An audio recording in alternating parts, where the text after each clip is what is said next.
that we would spend, as a faculty, a whole year with a group of amazing students, and that we would actually invite them in and let them design the curriculum with us and really share their Vietnamese perspective, not just as students, but as local students who are going to help us transform this liberal arts education into something localized, something that really matters to Vietnam in the future. That was truly exciting to me. I'll share a little bit about something that's been meaningful to me in this co-design year. One of the most memorable experiences I think I will carry forward with me is our module of co-design rhetoric.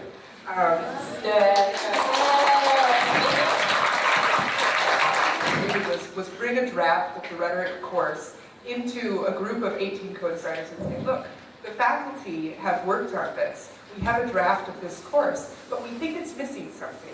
We think having a group of faculty in a room developing this syllabus further is not what's needed. We want to spend a whole month with you guys, having you do your research about the history of rhetoric in Vietnam, Vietnamese rhetoric.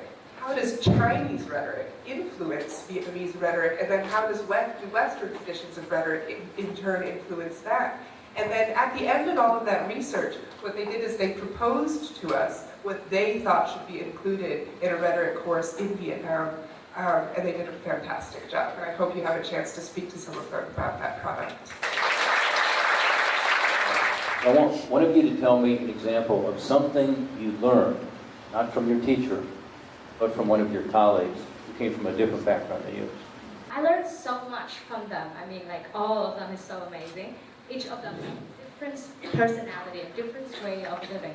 We're living in a residential life, and then it's by that we learn a lot of how we're dealing with problems like, okay, he has like dramatics, like he's learning biology and arts at the same time, and then he combined all of that together and he created arts for himself. That's amazing. Like though she's like the girl with engineering stuff. I mean, like she have like so straightforward mind. She dealing with her stuff like so straight. I mean, like she done. I mean, like I was like, come on, girl, give me space. Lynn, you will never discourage her way of writing. She's like, you won the first prize of National Vietnam English stuff, right? She's some-ish, I don't know. But she's amazing. Like, if she write a paragraph of words and then we work in a team and she write that paragraph and then she send it to me, hey, this is my part of working. I was just like, okay, I have to write the same as her or else my team will die.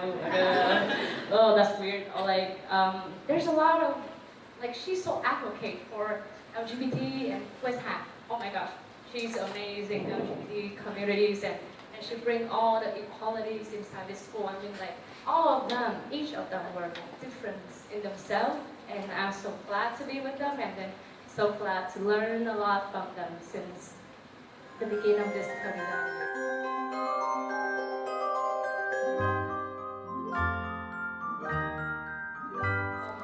I don't think that Fulbright will teach you how to have a specific career, to do a specific job.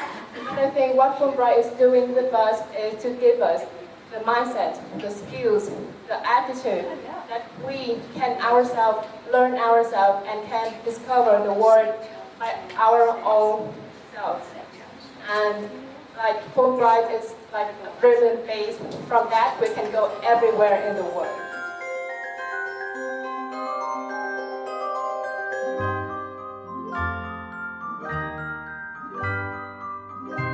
I'm taking a class that I feel like I really hate it. I don't like that class, and if I am not a co-designer, then I think I'm gonna say to the teacher that I hate this class. But I am a co-designer, so I have to change that class too, so that I feel less hated or make it more funnier somehow. That is the role of the co-designer in my experience, in my opinion.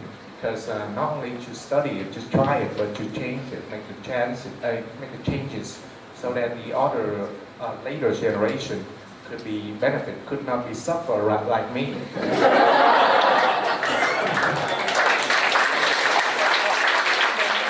You asked what is the responsibility of the co-designers, especially after we graduate. So our faculty always remind me, so when I go on a competition in Hanoi, actually Thầy Hùng tell me that bring the co-design year spirit, bring the Fulbright spirit everywhere you go. So what is this Fulbright spirit? Fulbright spirit is like the spirit where you are eager to learn, you're eager to learn new things, you're open, and you're constructive. So whenever you face a challenge, you don't step down, you don't back away from it, you confront it, and you be collaborative, constructive to make the issue better, to overcome the issue. So I think that is the responsibility of the co-designers to bring that spirit to everywhere you go, either it's educational institution or your workplace or anywhere.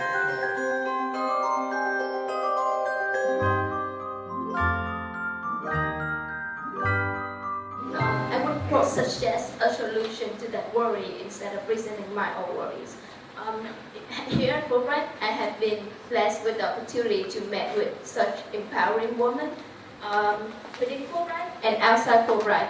And I believe that all my worries had been erased seeing those empowering figures, because if they can do it, and so can I. And so I would say that living Fulbright and going ahead with my journey, my goal would be to present myself as another empowering woman figure, so that the other women, the other girls wouldn't have to think about their worries, because they see me and they know that even though I have all this worry, I overcome them, just as Toan has said. I'm currently pursuing a career in the engineering path, and as we all know that the engineering and technology path is very challenging for women because it's more of a male-dominant field, and women in Vietnam too are a little bit discouraged to follow that path because it's very hard, it's very challenging, it takes up a lot of our time in our life, and that is just one pressure that we have to deal with. For me, come from such a traditional family, my parents encouraged me to go to a very good university like Fulbright, but they do not encourage me to go further than just than a university, because it's a time for me to get married and get settled down and have children, something like that. And we young women in Vietnam are dealing with a lot of pressure today from both the workforce and from the family itself. But one thing that I noticed is that the society is changing a lot. You know, the employer are opening more opportunities for it. And for Fulbright, we just do not have the barrier between men and women. We encourage both of them to pursue what they want to do. And that's why I love Fulbright, and that's why I bring with me the spirit and the values of Fulbright. And I would bring it with me when I go out and pursue my career later. I am fascinated with the idea that what you're doing is a first, it's unique. As co-designers, you have the background of your high school preparation, which sounds like it wasn't terribly unique. And so you have to fashion something that you know nothing about. Maybe with the help of faculty who have seen some of this. My simple question is this: did any of you have English as a first language? First language. First language. Vietnamese is your first language. Man, you're impressive.